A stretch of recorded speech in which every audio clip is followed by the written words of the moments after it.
Kubera, Kubera, Kubera, it is time for some more Kubera. If I sound tired this video, that's because I am. As of recording this, I had a very fun night out. Yeah, take that as you will. You might be able to hear it in my voice. Either way, let's get into it. I will only be doing 2 chapters instead of 3 this week. Yeah, just let's roll with it. Yeah, I'll probably make mistakes because I'm a little bit tired. But either way, let's go. Hey, Asha, while waiting for Yuta to come back, can we go see that person? Called Teorakan? Teorakan? Yeah, I heard that she and I are alike, so... What? Says who? Alike? In what way? In the way that you both have 2 eyes and a nose? What? Well... I heard that she and I have many things in common. Is it not true? Did I hear wrong? Oh gosh. Lizzie, don't you remember the woman who came out to give a speech in the beginning of the test of the sword? I do. Yuta drew her Yuta even drew a picture of her. That lady with long hair who talks bluntly, right? Who is the priestess of chaos and president of the fighters union at the same time. So, what about her? That's Teorakan. How can you remember all those trivial things and do not know what's important? It's really hard to tell whether you're smart or stupid. Speak for yourself. What? What about me? Excuse me, is Miss Lee's high, sir? Someone wants to see you. Who the fuck is that? Yeah, they look kinda cool. Who the fuck are they? Season 2, Chapter 54, Grudge 4. Also, someone in the comments said don't stop on episode 57. And someone followed up with a, nah, it would be a good stopping point. So, I'm interested. I assume there'll be some sort of cliffhanger of sorts there. I assume. That'll be fun. I'll see if I deliberately choose to stop there based on, you know, how I feel when I read it. My name is Zad Blaine. I've heard much of your reputation, Miss Asha Rahiro. This seems to be my first time seeing you in person, though. Nice to meet you, Professor Zad Blaine. You teach martial arts at Calabloom University, right? I don't really get involved with fighters, so I've never had any chance to meet you. By the way, what brings you to see Lise? I have a few things to tell her, along with questions I'd like to ask. First, we are going to hold an event for the new owner of the Sword of Return, to introduce her to the fighters. It was supposed to be held on the day of the test, but was pushed back due to an accident on the very day. Since it's been determined that way, I think it would be better to hold it in the city square instead of the temple.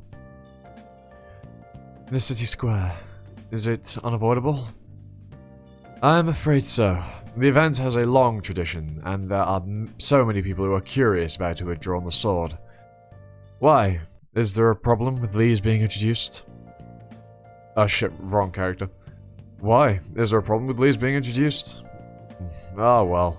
I do think there'll be some people who would not be happy with the fact that the sword was drawn by such a little girl like her, but that's not the issue. I don't want her to be exposed to people if possible. Still as controlling as ever. But I guess it can't be helped. So, when exactly will the event be held? The date isn't set yet, since Teo left the city for her personal issues for now. You must know that since you're Yuta's sponsor. But there was a half that was kidnapped in front of Yuta on that day. As Yuta's sponsor, I do feel responsible for the incident to a certain point as well. And I am willing to pay for the search if you want. The expenses do not matter. The problem is that the kid who was kidnapped is Teo's foster daughter.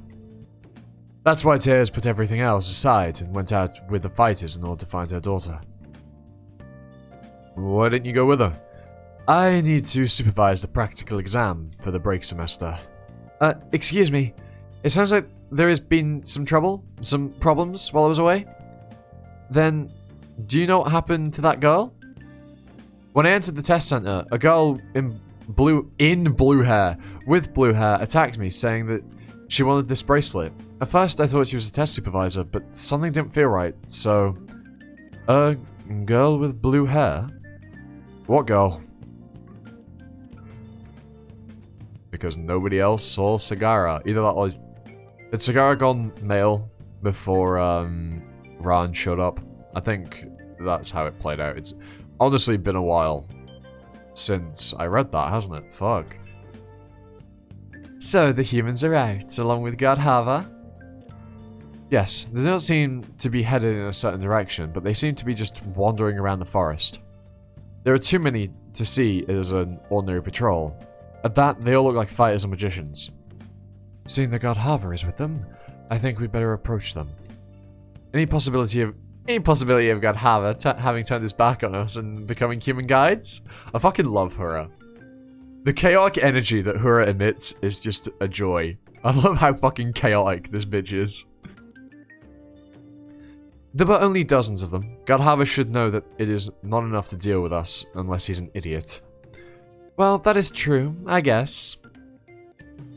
Was there any little boy with black hair and a white collar? Fucking hell, white cloak? I don't think there was such a kid. I'll have to go closer to be certain. Shall we approach them now? Or should we wait for Ryagara to get back? Yes, approach them now, because it means we get more Sagara screen time, and that would make me happy. Bah, how does it look over there? I very, very nearly did the fucking, like, you know, the Neko voice, you know, the nyaz. Nothing much here neither. You know what? Should I just end the video with that? Should I just end there and run away in cringe? You'll know I haven't because I'm gonna keep reading. I decided that, but also the fact that the video runtime carries on. But I don't know why I did that. That's so fucking cringe. Fahil, half, age 88. Participated in the first test of the sword for the first time this year, and went all the way up to the last stage as a rising star of the Fighters Union, ranking number 11, fighter ranking 11. Then, should we go this way after all? No, you can't. If they took this path, it's most likely that they have already gotten at the close space of chaos. You cannot go there, Union Master. There's so many animals, so many nya. Oh, there's a sheep boy. There's a little sheep boy and a cat boy. I assume he's a cat, it looks like it. How about splitting into teams? There isn't much to do for the remaining group anyway. Would it be better if we all go together? The Master can go back to the city and the rest of us can go on. Yeah, you should go back, Master. We'll go by ourselves. But me being absent would be a great loss to our fighting strength. Maybe I should have insisted we drag Zard or Clary with us. We'll be fine. Even if an Unpani level Sura appears, Agrif is large enough to fight it. There's more than one fucking Unpani level Sura. There's more than just Unpani level Sura, I'm afraid. You is fucked if a fight breaks out. We'll keep searching around here, so go back to the checkpoint. Or wait around here. It would be the worst if you trip and cross the boundary of the close space or something. Far. It's not like that. Other close spaces are turned on only if the priest goes to their stones to activate them. But the close space's chaos activates itself when I'm within the boundary. So even if I fall over, I just need to step back into the boundary. So don't worry about it too much. It's interesting how the closed space of chaos functions so fundamentally differently to the other ones. Just how chaos, you know, this no element, you know, no affinity functions just so differently to everything else. Yeah, I found that really interesting. What's more, this is about Elwyn, not everybody else.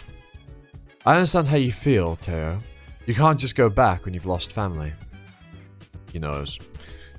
You can keep going, and if it turns out to be clear that she's outside the closed space, you can think again then. Just keep going for now, Teo. Elwyn must be waiting for you. They've got such a good dynamic. I can't really help, because my daughter is waiting for me. It's too rugged, the road I must take to meet her. I can't even get there by my own strength, so I have to borrow strength from others. But The process is too painful. There is no guarantee that I can meet my daughter even if I do all that. I've become so weak. Recently, I think that I could die even before I meet her again. We're moving forward. What? Hold on, Master. Master, you can't! Hey, doesn't that man seem kind of suspicious? Yeah, I feel that way too. It seems like he's trying to make her walk out of close space or something. I think so too. Gosh, this is frustrating. The Master seems to have full trust in him though. This is strange. She would normally not take a suspicious person around. Are the rumors true? Maybe she really is interested in that man, so... You, over there, cut the crap. No matter what, we are following the Union Master's orders. Alright.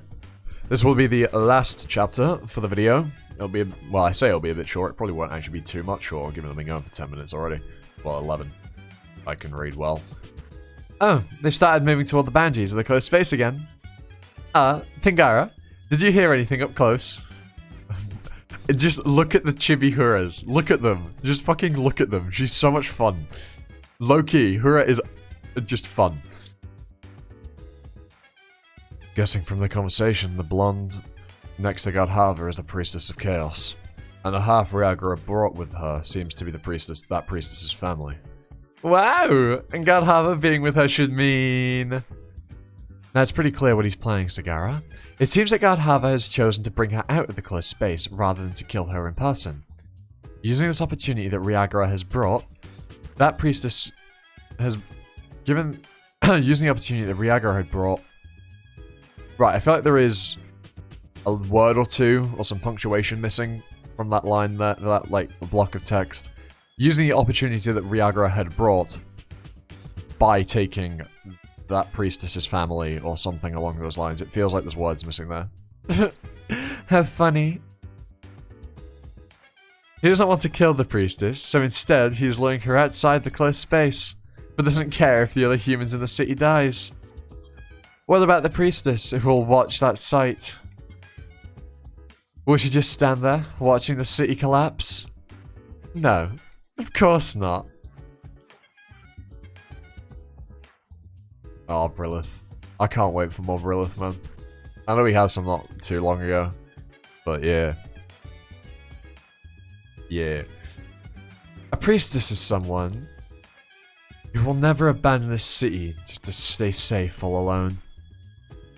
Then she'll either die trying to protect the city, or even if she manages to survive, she wouldn't be able to live on properly. Yeah, that's why I said it's funny. I knew Godhava would not be able to kill her right away due to his current personally. I assume that was meant to be personality. But I thought he would still kill her in the end. I didn't expect him to choose this kind of way. If he truly cared for the priestess, he should have turned his back on us completely. But he couldn't give up on his daughter. He's pretending to be nice and all. But he's no different from us. Fuck me, her eyes, man. That look in her eye, man.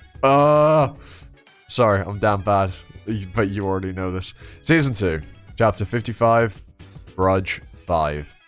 Just a general quick question. How many chapters is Season 2 in total? Like, at what point does it transition from Season 2 into Season 3? Because it's 157 overall right now, but 55 is Season 2. I was just wondering at what point it goes into Season 3. Just for a gauge of progress, because unlike Tower of God, which I'm in Season 3 of and I know when it ends, I actually don't know what chapter Kubera is at. I don't know any plot details, really. I'm completely blind with Kubera, unlike Tog.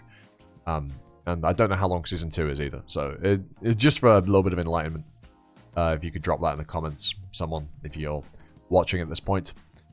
Also, I forgot to mention it earlier, but if you've made it this far, you might as well hit the sub button, you know, especially given we're really close to 300 subs, and I would really appreciate if we could hit that before the end of February. That would be incredible.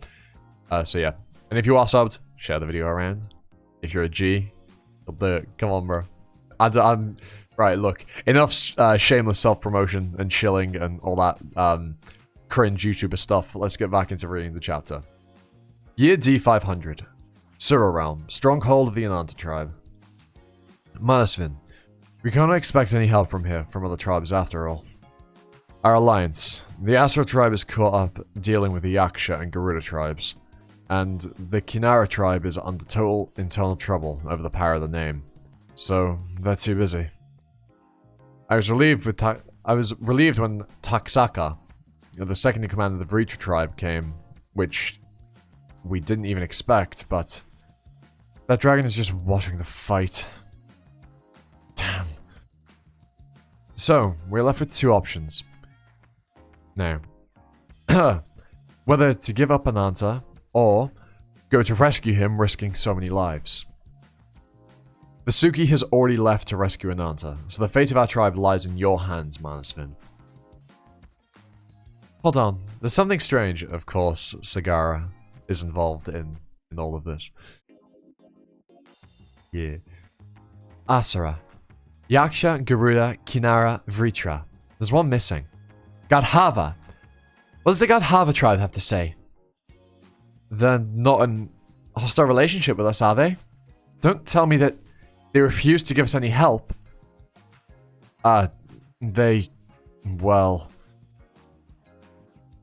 Yidzi 500. Planet Kat. Or Kata. Stronghold of the Gadhava tribe. We've got to help. If it's a battle with the gods... Well... Makara, wanna come with me? Gadhava, before Shakuntala was born. He's still, like, stupid hot. You keep your position, since you're the king. I'll take the others with me. Let's go get some exercise. It's been a long time. No. Forbid the tribe members from joining the battle, Gadhava. I assume this is Shakuntala's mother, or who will become. The Ananta tribe is their target now, but no one knows which tribe will be next. Please do not have any unnecessary battles. We'd better not get involved here. Manek. Hey, look at that. I'm a fucking genius. Later becomes the mother of Shakuntala. Well, Manaka. It's good to avoid battles, but keeping the balance between the tribes is also important. If the Ananta tribe ends up being annihilated at this point... Enough, Ravasi. Manaka is always right. No battles. Always right, huh? Interesting. What? Gadhava, have you gone out of your mind? Why? There's no reason for us to help them. Is there? We're not even allies. Hey, go tell them that I'm a king who loves peace. I fight only to protect Manaka. What? Peace? He's just gonna watch all this mess because he loves peace? I thought she was gonna say because of some dumb bitch, which would have been very, present, Sagara. Losing Ananta means a loss for the entire Sura realm. How can he not know this? I tried explaining more, but it's no use. He didn't seem to be listening to anything but what Manaka said.